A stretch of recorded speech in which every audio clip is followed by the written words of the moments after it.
दौलतपुर गांव की गलियों में एक पुराना कच्चा रास्ता दिखाई दे रहा है। चिड़ियों के चहकने की आवाज है। पंडित जी अपनी पोटली संभाले हुए बाहर प्रवेश करते हैं। वे बार बार रुककर लंबी सांस लेते हैं। हे माधव, ये शरीर अब पहले जैसा नहीं रहा। लाठी के बिना 2 कदम चलना दूभर है और लक्ष्य अभी कोसों दूर है। पर धिक्कार है मुझ पर। मेरा बचपन का सखा जो न बोल सकता है न चल सकता है, वो वहां मेरी प्रतीक्षा कर रहा होगा और मैं यहाँ ठकान की शिकायत कर रहा हूँ। नहीं, मुझे आज ही पहुँचना होगा। पीछे से महाकाल का प्रवेश होता है। उसकी चाल में एक अजीब सा ठहराव है। वो पंडित के करीब आता है। प्रणाम पंडित जी। इस ढलती दोपहर में आप अकेले इस निर्जन मार्ग पर कहां जा रहे हैं? अरे नारायण नारायण, भाई तुमने तो डरा ही दिया। कहां से आए तुम? पैरों की आहट तक नहीं सुनाई दी। मैं तो बस आपके पीछे पीछे ही आ रहा था पंडित जी। मेरा नाम महाकाल है। महाकाल? शिव शिव, कैसा नाम रखा है तुम्हारे माता पिता ने। पर खैर, वेशभूषा से तो तुम भले व्यक्ति लगते हो। मैं अपने बचपन के मित्र से मिलने अगले गांव जा रहा हूं। शुभ कार्य है। यदि आप उचित समझें तो मैं भी आपके साथ चल सकता हूं। मुझे भी उसी दिशा में जाना है। 2 लोग होंगे तो मार्ग की बाधाएं छोटी लगेंगी। क्यों नहीं भाई, विद्वानों ने कहा है कि सत्संगत से मूर्ख भी ज्ञानी हो जाता है। और यहाँ तो हम दोनों ही मुसाफिर हैं। चलिए ईश्वर का नाम लेकर आगे बढ़ते हैं। दोनों चलते हैं। चलते चलते दोनों एक गांव में पहुंचते हैं। पंडित जी, मेरा एक छोटा सा काम है इस गांव में। आप आगे बढ़िए। मैं बस अभी एक संदेश देकर आपके पास आता हूं। संदेश? कैसा संदेश भाई? क्या यहाँ तुम्हारा कोई संबंधी रहता है? संबंधी तो नहीं, पर मेरा काम ही संदेश पहुंचाना है। आप चलिए, मैं अभी आपसे आगे मिलूंगा। महाकाल गांव की गलियों में ओझल हो जाता है। पंडित जी कुछ कदम आगे बढ़ते हैं कि अचानक पीछे से चीखने की आवाजें आती हैं। भागो, रामू काका को पागल भैंसे ने मार दिया। कोई वैद्य को बुलाओ। अरे उनके तो प्राण ही निकल गए। क्या? अभी तो सब शांत था। ये अचानक क्या अनर्थ हो गया? महाकाल वापस आता है। उसके चेहरे पर कोई शिकन नहीं है। चलिए पंडित जी, मेरा काम हो गया। अब आगे बढ़ें। महाकाल, तुमने सुना? पीछे गांव में किसी की मृत्यु हो गई। एक पागल भैंसे ने उसे मार डाला। कितनी भयानक बात है। भयानक क्या है पंडित जी? जिसका समय पूरा हुआ उसे माध्यम तो चाहिए ही, चाहे वो भैंसा हो या बीमारी। चलिए, समय कम है। दोनों आगे बढ़ते हैं और चलते चलते शाम हो जाती है। वहां पर एक पुराना मंदिर और धर्मशाला दिखाई देती है। भाई महाकाल, अब हाथ पांव जवाब दे रहे हैं। पेट में भूख की अग्नि प्रज्वलित हो रही है। इस मंदिर में रात बिताना ही उचित होगा। आप सही कह रहे हैं। थकान चेहरे पर दिख रही है। आप भीतर जाकर भोजन और शैया की व्यवस्था कीजिए। और तुम? क्या तुम भोजन नहीं करोगे? मुझे इस गांव के अंतिम छोर पर एक जरूरी वस्तु देनी है। मैं वो कार्य पूर्ण करके आता हूं। तब तक आप विश्राम करें। महाकाल फिर चला जाता है। पंडित जी धर्मशाला के चबूतरे पर बैठकर अपनी पोटली खोलते हैं। तभी गांव की तरफ से नारंगी रोशनी चमकने लगती है।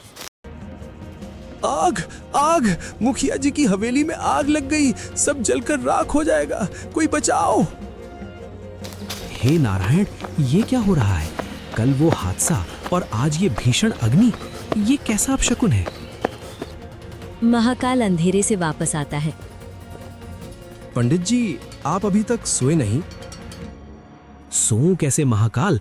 तुम जब भी मुझे छोड़कर जाते हो पीछे विनाश की खबरें आती हैं। क्या तुम देख नहीं रहे उस गांव की आग को? आग अपना धर्म निभा रही है पंडित जी। जो जलने के लिए बना है वो जलेगा ही। आप व्यर्थ चिंता कर रहे हैं। रात बहुत हो गई है, अब सो जाना चाहिए। अगली सुबह दोनों फिर से यात्रा पर हैं। पंडित जी के मन में शंकाओं का तूफान है। वे बार बार महाकाल को तिरछी नजरों से देखते हैं। महाकाल, मैं एक विद्वान हूँ, शास्त्रों का अध्ययन किया है। मेरा अंतर्मन कह रहा है कि तुम वो नहीं हो जो दिखाई दे रहे हो। तुम्हारे नाम से लेकर तुम्हारे कर्मों तक सब कुछ रहस्यमयी है। पंडित जी, सत्य को स्वीकार करना कठिन होता है। आप क्या जानना चाहते हैं? मैं जानना चाहता हूँ कि तुम कौन हो। तुम जहाँ जाते हो वहाँ मृत्यु और तबाही क्यों आती है? तभी तीसरा गांव आता है। इस गांव में मेरा अंतिम काम है, मैं बस अभी आया। नहीं, तुम कहीं नहीं जाओगे। मैं यहीं रुकूंगा और देखूंगा कि तुम क्या करते हो। उसी क्षण गांव से एक स्त्री के रोने की आवाज आती है। हाय, मेरे पति को सांप ने डस लिया, वे नहीं रहे। बस बहुत हुआ, अब और छिपाने की चेष्टा मत करो। तुम कौन हो? क्या तुम कोई तांत्रिक हो या कोई अधर्मी? पंडित जी, आप ज्ञानियों का संग खोज रहे थे, तो सुनिए, मैं ही महाकाल हूँ, मैं ही यमदूत हूँ।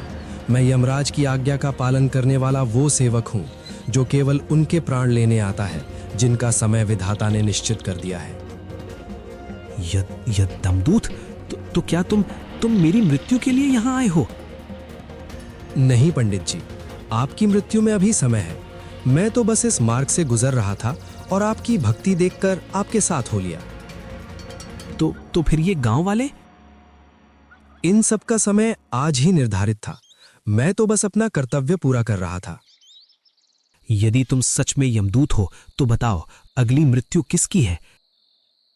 हाँ पंडित जी, अगली मृत्यु आपके उसी बचपन के सखा की है।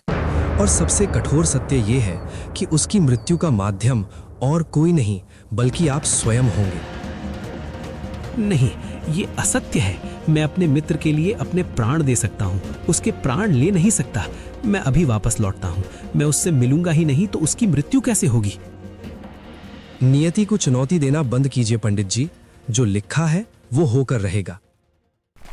गांव का बाहरी रास्ता। पंडित जी घबराहट में पीछे की ओर भाग रहे हैं।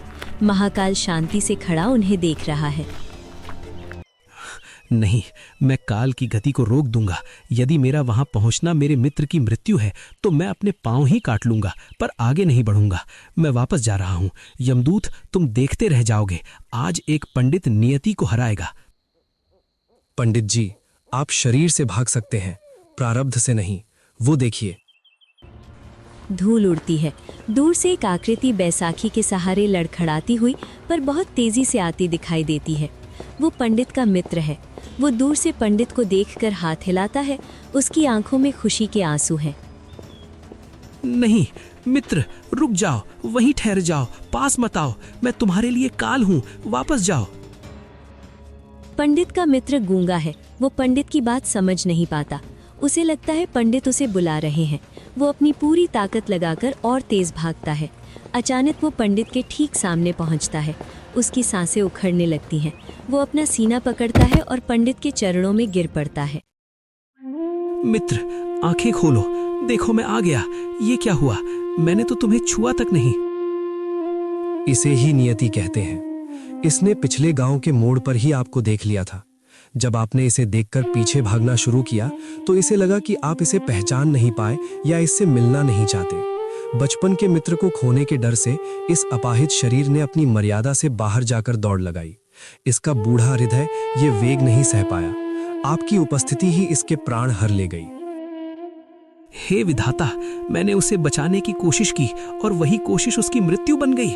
यमदूत, तुम जीत गए। अब बताओ, मेरा अंत कब है? अब मैं और नहीं डरना चाहता।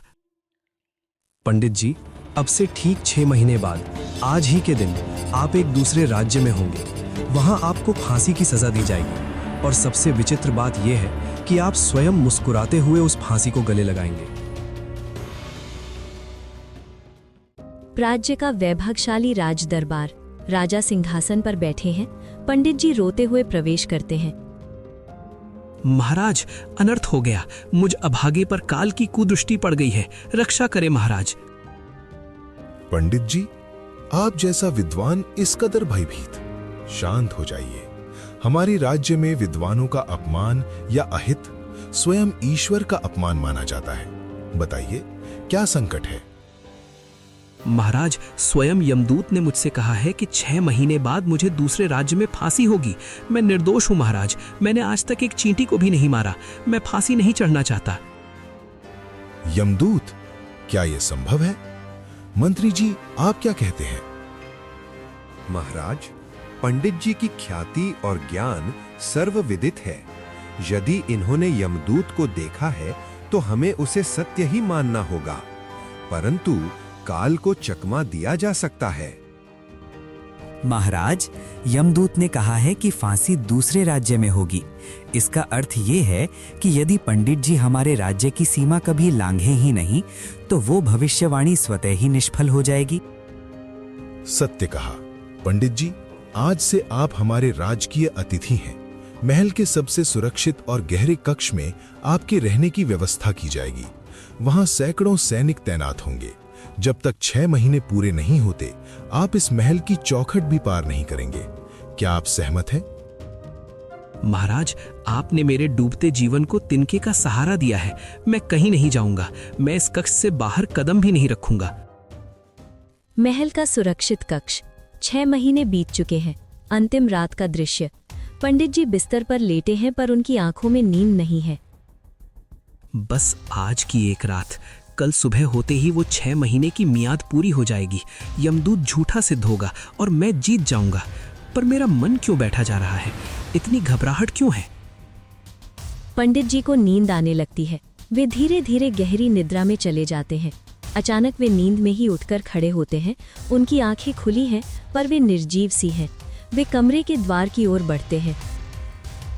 प्रणाम पंडित जी, इतनी रात गए आप कहाँ जा रहे हैं? पंडित जी कोई उत्तर नहीं देते और चुपचाप आगे बढ़ जाते हैं। अरे, इन्हें टोकना उचित नहीं। महाराज ने कहा है कि ये अतिथि हैं, कैदी नहीं। शायद ताजी हवा के लिए बगीचे में जा रहे होंगे। इन्हें जाने दो। पंडित जी यंत्रवत चलते हुए अस्तबल पहुंचते हैं। वे वहां के सबसे शक्तिशाली और तेज घोड़े की लगाम खोलते हैं और उस पर सवार हो जाते हैं। घोड़ा बिजली की गति से दौड़ पड़ता है। महल के द्वार खुलते जाते हैं क्योंकि कोई भी राजा के खास मेहमान को रोकने का साहस नहीं जुटा पाता। पंडित जी को नींद में चलने की बीमारी थी, जिसका ज्ञान न उन्हें था न राजा को। भाई जब चरम पर होता है तो मस्तिष्क ऐसे ही विचित्र खेल खेलता है। घोड़ा वायु की गति से सीमा की ओर दौड़ रहा था, नियति के उस फंदे की ओर जिसे पंडित जी 6 महीने से टालने की कोशिश कर रहे थे। दूसरे राज्य का राजमहल। भोर का समय है। राजा और रानी अपने शयन कक्ष में सो रहे हैं। अचानक पंडित जी नींद में चलते हुए वहां प्रवेश करते हैं और रानी के बगल में खाली स्थान पर लेट जाते हैं। सुबह की पहली किरण के साथ राजा की आंख खुलती है। वो अपने बगल में एक अजनबी को देखकर उछल पड़ता है। पहरेदारों, सैनिकों, कहां मर गए सब? देखो इस धूर्त की धृष्टता। मेरे शयन कक्ष में एक पराया पुरुष। सैनिक दौड़ते हुए अंदर आते हैं। शोर सुनकर पंडित जी की नींद खुलती है। वे हक्के बक्के होकर चारों ओर देखते हैं। मैं यहाँ कहाँ हूँ? महाराज, ये कौन सा स्थान है? आप कौन हैं? निर्लज्ज, अपराध करके अब अनजान बनने का ढोंग करता है। तूने मेरी मर्यादा और रानी के सम्मान पर प्रहार किया है। सैनिकों, इसे बेड़ियों में जकड़ लो। महाराज, मेरा विश्वास कीजिए, कल रात मैं अपने राज्य के सुरक्षित कक्ष में सोया था। मुझे रत्ती भर भी याद नहीं कि मैं यहाँ कैसे आया। चुप रहो। तेरी सजा केवल मृत्यु है। आज सूर्यास्त से पहले तुझे बीच चौराहे पर फांसी दी जाएगी। ले जाओ इसे काल कोठरी में। राज दरबार में पंडित जी को जंजीरों में बांधकर लाया गया है। वे बेहवास हैं। मृत्यु दंड से पूर्व क्या तुझे कुछ कहना है? महाराज, मैं मरना नहीं चाहता, पर लगता है कि काल ने अपना जाल बिछा ही दिया है। आज से 6 महीने पहले यमदूत ने मुझसे कहा था कि आज के दिन दूसरे राज्य में मुझे फांसी होगी। मैं 6 महीने से अपनी जान बचाने के लिए अपने राजा की कैद में था, पर आज विधाता मुझे घसीट कर आपके पास ले आया। महाराज, मैं अपराधी नहीं, मैं नियति का मारा हुआ एक ब्राह्मण हूँ। महाराज, ये व्यक्ति कोई साधारण अपराधी नहीं लगता। इसकी आंखों में सत्य का तेज और माथे पर विद्वता है। हो सकता है ये सच कह रहा हो। यदि ये सच है तो इसके राज्य के राजा से पुष्टि करनी होगी। सैनिक, तुरंत पड़ोसी राज्य के महाराज को पत्र ले जाओ और पूछो कि क्या ये पंडित वहां का अतिथि था। समय बीतने का संकेत, शाम हो चुकी है। सैनिक हांफता हुआ वापस आता है। महाराज, पड़ोसी राज्य के राजा का पत्र मिला है। वे अत्यंत व्याकुल हैं। उन्होंने पुष्टि की है कि पंडित जी उनके सबसे सम्मानित अतिथि थे और कल रात तक वे अपने सुरक्षित कक्ष में ही थे। वे कैसे गायब हुए ये वहां किसी को नहीं पता। उन्होंने प्रार्थना की है कि पंडित जी को छोड़ दिया जाए। अब मैं क्या करूं? यदि इसे फांसी न दी तो मेरा राजदंड और मेरा वचन झूठा होगा।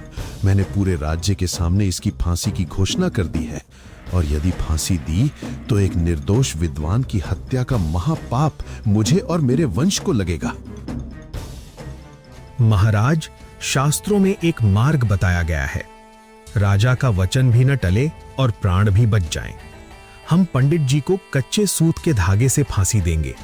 सूत का धागा गले का भार नहीं सह पाएगा और टूट जाएगा। इस प्रकार आपकी सजा की रस्म पूरी हो जाएगी और पंडित जी जीवित बच जाएंगे। अद्भुत, यही उचित है। जल्लाद को बुलाओ और कच्चे सूत का फंदा तैयार करवाओ। वधशाला, शाम का समय। चारों ओर लोग खड़े हैं। पंडित जी फांसी के तख्ते पर चढ़ रहे हैं। उनके चेहरे पर एक अजब सी मुस्कान है। महाकाल, तुमने कहा था मैं खुशी खुशी फांसी चढ़ूंगा।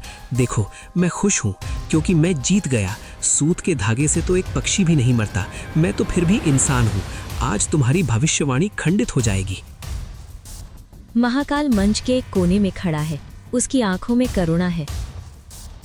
पंडित जी, मुझे क्षमा करना। मैं तो बस आज्ञा का पालन कर रहा हूं। जल्लाद पंडित के गले में सफेद कच्चे सूत का फंदा डालता है।